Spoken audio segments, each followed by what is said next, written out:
Lieve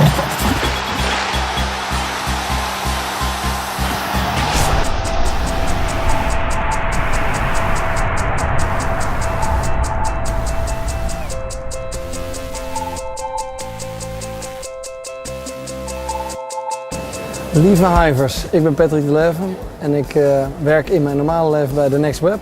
Maar de komende maand zit ik een maand in Zuid-Afrika om het WK voor jullie te verslaan. Dat doe ik samen met cameraman, filmregisseur en editor Kekay Sanders. We hebben er onwijs veel zin in. We zitten nu op Schiphol, we gaan er zo naartoe. We zijn allebei groot voetbalfan. Wat we de komende maanden gaan proberen is, we gaan het WK laten zien zonder dat we perskaarten hebben. En we gaan alles laten zien van het WK. Supporters, het land, de stadions, we gaan er allemaal naartoe en jullie gaan het allemaal beleven. En voor één doel, we worden wereldkampioen.